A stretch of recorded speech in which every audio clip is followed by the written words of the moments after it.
the obsession that people just want there to be something more outside of our planet.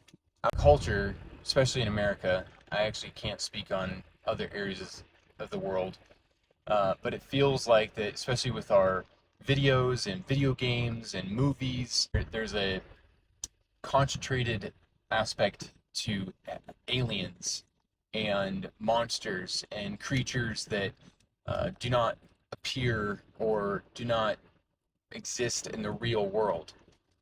But the reality is, we are created. There is a creator.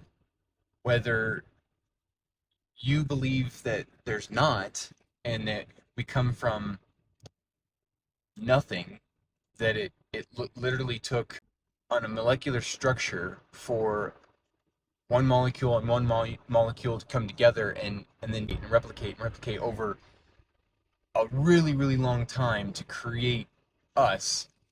I just can't wrap my mind around that. We are too complex animals. The world we live in, the fluctuations of the atmosphere and being in space and the gravitational pull. I mean, there's just so much scientific evidence that I feel points to the fact that there is a God, that we are his creation. Not this stupid that we live in a simulation, that aliens are watching us and that they are creating a social experiment for each one of our lives. I've heard that in an interview from the Diary of a CEO, and it really confuses me. It's just like, you're being delusioned. You're being manipulated by the devil, by Satan himself, to give us this perspective that we basically live in a matrix reality. You're telling me that my actions are being streamed, let's say, streamed by some alien that's programmed my entity, me as a person, my background, my parents, my grandparents, the whole lineage.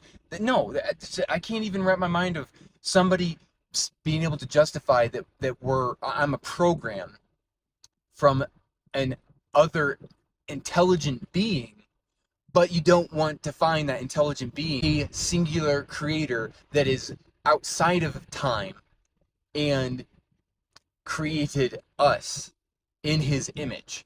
With Halloween passing and the obsession of creatures and aliens, and the obsession that people just want there to be something more outside of our planet, outside of Earth. Well, as I'm thinking on it, the thing is, we are the aliens. God created a space for us to inhabit that was outside of his initial creation. He created the heavens and the earth. He created angels, and then those angels chose to defy him and become demons. They were fallen angels. That's his first creation. That's the extraterrestrial entity that people have the misperception of. This idea of ghosts and spirits, but the spiritual warfare that's battling and raging on the behalf of our spiritual salvation. Satan wants us to think, oh yeah, you want some conspiracy aliens out in the galaxies? Yeah, you can continue to indulge in that fantasy. But the reality is that Satan himself, the devil, knows that we are created. He is a fallen angel. He's like, I want to challenge him and say, you know what? I'm not going to praise you and worship you as you created me to be. I'm going to defy, because I want to be my own God. That's exactly what he does to Eve, to tempt her with the fruit, is that you will not surely die. You will just have knowledge. You will become like God.